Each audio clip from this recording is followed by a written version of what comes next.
തിരുകുമാരനും 1000 നന്ദി.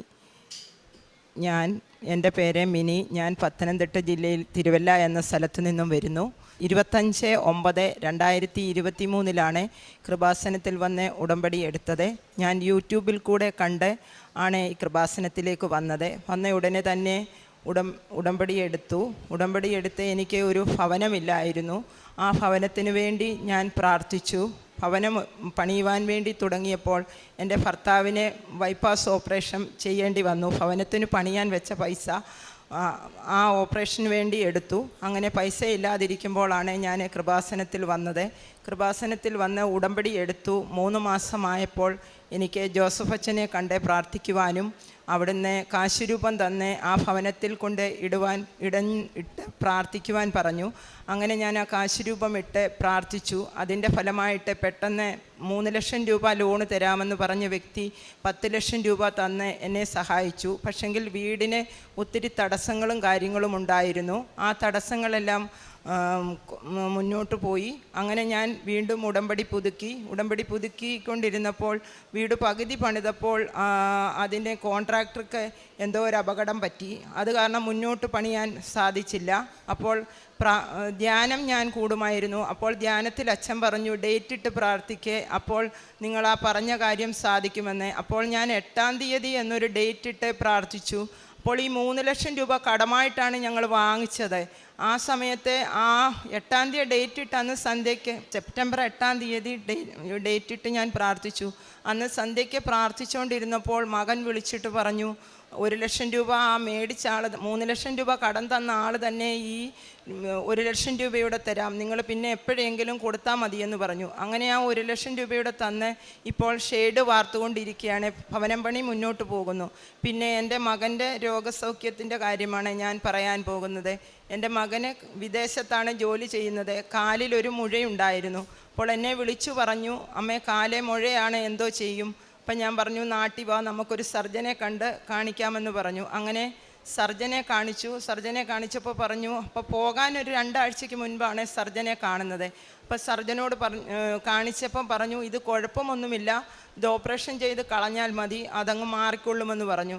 അപ്പോൾ ഞങ്ങളെ വീണ്ടും സർജനെ കണ്ടു വീട്ടിൽ വന്നിരുന്നപ്പോൾ മകൻ എന്നോട് പറഞ്ഞു, അമ്മേ ഈ കാലിങ്ങനെ മുഴയായ കാരണം അവിടെ ഡ്യൂട്ടിക്ക് പോകണമെങ്കിൽ സോക്സും ഷൂവും ഒക്കെ ഇട്ട് വേണം പോകാൻ, അത് ഭയങ്കര ബുദ്ധിമുട്ടാണ്, അതുകൊണ്ട് ഞാൻ ഇനി പോകുന്നില്ല എന്ന് പറഞ്ഞു. അപ്പോൾ ഞാൻ പറഞ്ഞു, മോനെ അങ്ങനെ പോകാതിരുന്നാൽ നമ്മൾ ഭവനം പണിയുമല്ലേ, അപ്പം ബാക്കിയുള്ള കടങ്ങളും കാര്യങ്ങളും ഒക്കെ എങ്ങനെ വീടുമെന്ന് ചോദിച്ചപ്പോൾ ഞാൻ പറഞ്ഞു, നീ പോകാതെ പറ്റത്തില്ല, പക്ഷെങ്കിൽ മാതാവ് അതെല്ലാം കരുതിക്കൊള്ളുമെന്ന് പറഞ്ഞു. അപ്പോൾ ആ സ്പോട്ടിൽ തന്നെ മകൻ പറഞ്ഞു, അമ്മേ ഈ മുഴ ഇറങ്ങി വരുന്നുണ്ട് കാലിൽ കൂടെ എന്ന് പറഞ്ഞു. അപ്പോൾ എനിക്ക് ഇത് മാതാവ് തന്നെ അത്ഭുതം പ്രവർത്തിച്ചതാണെന്ന് മനസ്സിലായില്ല.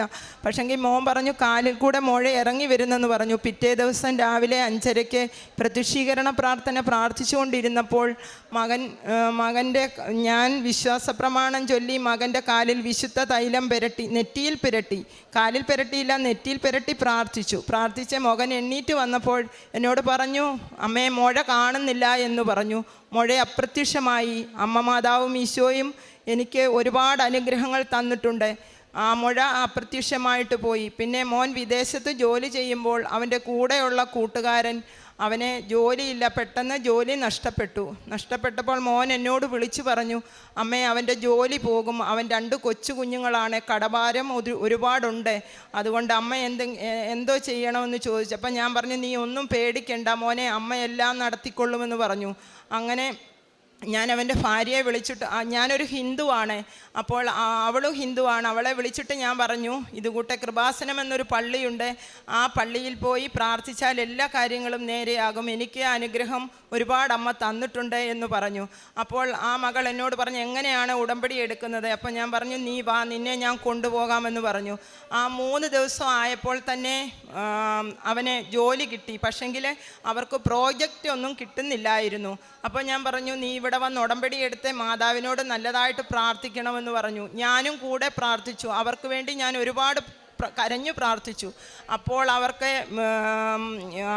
അവനെ 10 വർഷത്തേക്ക് അവിടെ പ്രോജക്റ്റ് 10 വർഷത്തേക്ക് അവന് കിട്ടി.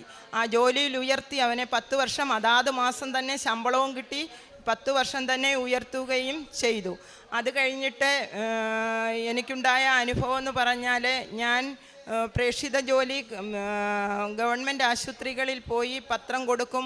പിന്നെ പാവപ്പെട്ട ഒരു അച്ഛനും അമ്മയും, ഞങ്ങൾക്കൊരു ചെറിയ കടയുണ്ട്, ആ കടയിൽ എന്നും പൊതിച്ചോറ് കെട്ടി രാവിലത്തെ ഫുഡും എൻ്റെ അമ്മയ്ക്ക് കൊടുക്കുന്ന പോലെ അവർക്കും ഞാൻ ഫുഡും കാര്യങ്ങളും എല്ലാം കൊടുത്തു. അതുപോലെ തന്നെ മകൻ വിദേശത്തായിരിക്കുമ്പോൾ ഡ്രൈവറാണ്. ആ ഡ്രൈവർ ജോലിയിൽ പോയിക്കൊണ്ടിരിക്കുമ്പോൾ ഒരു പ്രാവശ്യം ശമ്പളം വരാറായപ്പോൾ തന്നെ അവനെ പെറ്റിയടിച്ച് 25,000 രൂപ പെറ്റിയടിച്ചു. 25,000 രൂപ പെറ്റിയടിച്ചപ്പോൾ മകൻ വിളിച്ചു പറഞ്ഞു, അമ്മേ പെറ്റിയടിച്ച് 25,000 രൂപ എന്ത് ചെയ്യും, ശമ്പളം അയക്കാൻ പൈസ കുറവാണല്ലോ എന്ന് പറഞ്ഞു. അപ്പം ഞാൻ പറഞ്ഞു, നീ ഒന്നും വിഷമിക്കേണ്ട, ഇന്നേക്ക് 10 ദിവസത്തിനകം ആ 25,000 രൂപ നിനക്ക് തിരിച്ചു കിട്ടുമെന്ന് ഞാൻ പറഞ്ഞു. അപ്പോൾ മകൻ പറഞ്ഞു, അമ്മ എന്നെ ദൈവമാണോ പൈസ തിരിച്ചു കിട്ടാൻ? അല്ല, നീ മാതാവ് നോക്കിക്കൊള്ളുമെന്ന് പറഞ്ഞു. ആ 10 ദിവസം തികഞ്ഞില്ല, 9-ാമത്തെ ദിവസം 25,000 രൂപ അവർ കൊണ്ട് തിരിച്ചു കൊടുത്തിട്ട് പറഞ്ഞു, ഇത് മകൻ്റെ കയ്യിലിരിക്കട്ടെ, പിന്നെ ഈ പൈസ എപ്പോഴെങ്കിലും ചോദിക്കുവാണേ തന്നാൽ മതിയെന്ന് പറഞ്ഞു. അങ്ങനെ ആ പൈസ അവർ തിരിച്ചു കൊടുത്തു. പിന്നെ എനിക്കുണ്ടായ അനുഗ്രഹമെന്ന് പറഞ്ഞാൽ, ജോസഫ് അച്ഛനെ സ്വപ്നത്തിൽ ഞാൻ ദർശിച്ചു. അപ്പോൾ എൻ്റെ കുറച്ച് പത്രങ്ങൾ വീട്ടിലിരിപ്പുണ്ടായിരുന്നു. അപ്പോൾ സ്വപ്നത്തിൽ കണ്ടു. അപ്പോൾ അച്ഛൻ ധ്യാനത്തിൽ പറയുമായിരുന്നു, കിണറും അത് അങ്ങനെ ഉടമ്പടി നിങ്ങൾ മുടക്കരുതേ, തെറ്റിക്കരുതേ എന്നൊക്കെ പറയും. പക്ഷെങ്കിൽ ഞാൻ സ്വപ്നത്തിൽ വെളുപ്പിനെ കണ്ടു ഉടമ്പടി പുസ്തകം കിണറ്റിലോട്ട് പോകുന്നതായിട്ട്. പെട്ടെന്ന് ഞാൻ ചാടി എണ്ണീറ്റിട്ട് പറഞ്ഞു, യോ എൻ്റെ ഉടമ്പടി പുസ്തകമല്ലേ കിണറ്റിൽ പോയിരിക്കുന്നത്, അത് എടുക്കണമല്ലോ എന്ന് പറഞ്ഞു. അങ്ങനെ ആ ഉടമ്പടി പുസ്തകം കിണറ്റിൽ പോയി. ഞാൻ പെട്ടെന്ന് തന്നെ ബാക്കിയുള്ള പത്രങ്ങളും പൊതികളും കെട്ടി ക്യാൻസർ രോഗി, എൻ്റെ കൂട്ടുകാരി ക്യാൻസർ രോഗിയാണ്, അവളെ കാണാൻ പോയി. അവൾക്ക് വിശുദ്ധ തൈലം പുരട്ടി പ്രാർത്ഥിച്ചു, കാശ് രൂപം കൊടുത്തു, അവളെ കണ്ടു. അത് കഴിഞ്ഞ് പൊതിച്ചോറ് കെട്ടി അന്ന് തന്നെ ഈ പത്രവും പൊതിച്ചോറും കൊണ്ട് കൊടുത്തു. അത് കഴിഞ്ഞിട്ട് പിറ്റേ ദിവസം വെളുപ്പിനെ 5:30-ക്ക് തിരി കത്തിച്ചു പ്രാർത്ഥിക്കുമ്പോൾ മാതാവിൻ്റെ രൂപം തെളിഞ്ഞു വന്നു. അപ്പോൾ ഞാൻ മനസ്സിലോർത്തു, മാതാവേ എല്ലാവർക്കും സുഗന്ധാഭിഷേകം കൊടുക്കുന്നുണ്ട്, എനിക്ക് മാത്രം എന്താണ് ഒരു സുഗന്ധാഭിഷേകം കിട്ടാത്തതെന്ന് ഞാൻ ഓർത്തു. അപ്പോൾ മാതാവ് ഉടനെ തന്നെ തിരിയിൽ തെളിഞ്ഞു വന്നു.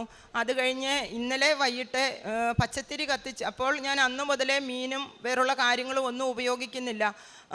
പച്ചത്തിരിയിൽ വീണ്ടും മാതാവ് തെളിഞ്ഞു വന്നു.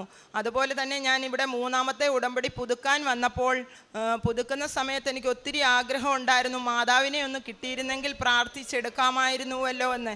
അപ്പോൾ ഞാൻ അങ്ങ് മുതലേ ഈ പ്രത്യക്ഷീകരണ പ്രാർത്ഥന ചൊല്ലിക്കൊണ്ടേയിരുന്നു. ഇവിടെ വന്ന് ധ്യാനം കൂടി ക്ലാസ് എടുക്കുമ്പോഴും ഈ പ്രത്യക്ഷീകരണ പ്രാർത്ഥന ചൊല്ലിക്കൊണ്ടിരുന്നു. അപ്പോൾ എനിക്ക് തിരിച്ച് ഇവിടെ വന്ന് ഉടമ്പടി 3 പേരെ വിളിച്ചപ്പോൾ ഞാൻ ഓർത്ത്, എന്നെ വിളിക്കത്തില്ലേ, മാതാവിനെ കിട്ടത്തില്ലേ എന്ന് ഞാൻ മനസ്സിലോർത്തു.